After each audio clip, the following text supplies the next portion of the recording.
Ka-Express, may isang NBA team na bagay pag-usapan kapag development, discipline at pagkakataon para sa mga hindi dumaan sa ordinaryong draft route ang usapan, ang Miami Heat. Pero linawin agad natin, wala pang verified report na kinausap ng Heat si Kai Soto at wala ring kumpirmadong Exhibit 10 offer mula kay Coach Eric Spoelstra. Ang anggulong ito ay realistic team fit analysis, hindi breaking news. Sa pinakabagong public reporting, hindi itinuloy ni Kai ang 2026 NBA Summer League at nakatuon siya sa posibilidad na makapaglaro sa USNCAA kung maaprobahan ang kinakailangang amateurism reinstatement waiver. Tapos na rin ang kontrata niya sa Koshigaya Alphas, kaya mahalaga ang susunod niyang desisyon. Dito pumapasok ang Miami. Ang Exhibit 10 ay hindi guaranteed NBA roster spot. Isa itong 1-year, non-guaranteed training camp contract na maaaring i-convert sa two-way deal. Kapag na-waive ang player, maaari siyang mapunta sa G-League affiliate ng team. Para sa Miami, yon ang Sioux Falls Skyforce. Para kay Kai, pwede maging tamang laboratorio yon. May legit siyang 7'3" size, rebounding, passing touch, and rim presence. Ngunit kailangan pa niyang patunayan ang NBA-level conditioning, lateral movement, screen defense, physicality at bilis sa decision-making.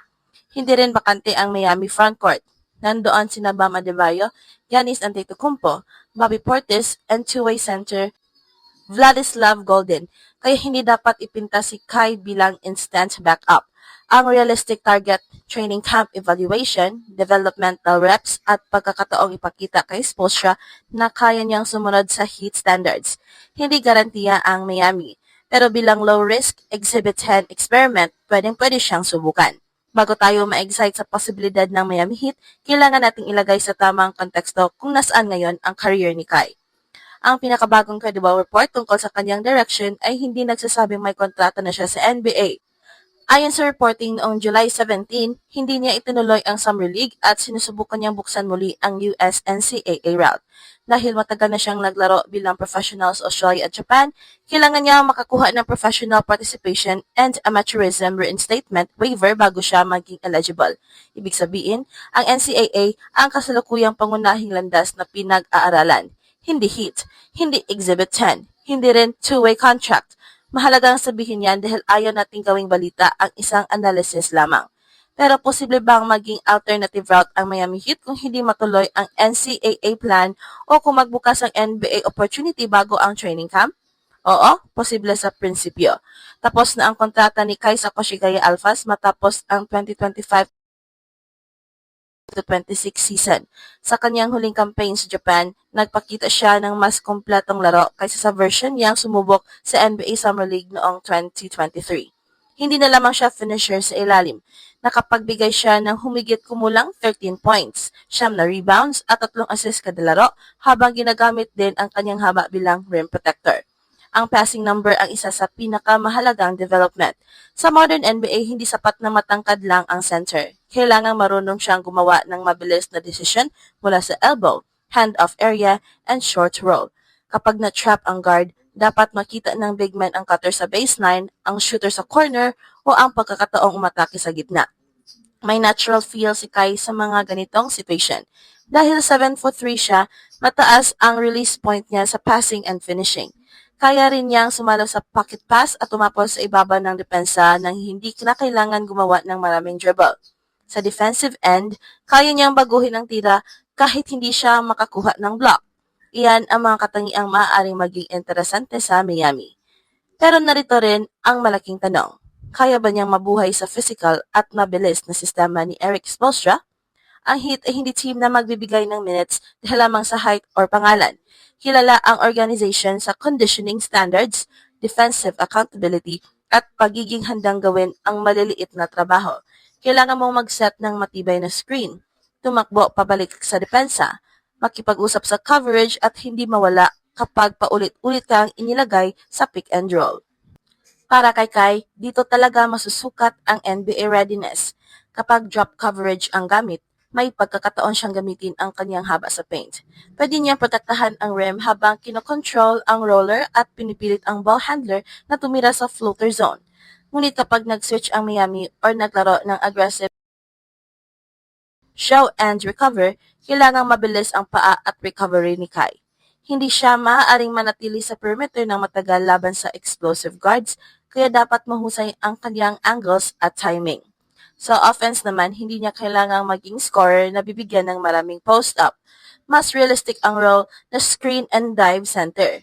Magbigay ng vertical spacing, kumuha ng offensive rebounds, gumawa ng simpleng pasa at tumapos kapag iniwan ng depensa. Pwede rin siyang gamitin sa ilang high-low actions kasama ang mas mobile na big man. Ngunit dapat niyang patunayan na kaya niyang maglaro ng mabilis nang hindi tumataas ang turnovers o bumababa ang defensive effort. Iyan ang dahilan kung bakit ang Exhibit 10 ang mas makatotohanan ng NBA entry point kasi standard guaranteed contract.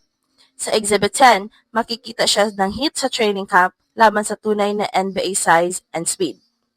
Hindi kailangan ng Miami agad gumawa ng long-term commitment. Si Kai naman ay magkakaroon ng pagkakataong ipakita ang kanyang katawan, conditioning, communication, and adaptability sa loob mismo ng organization.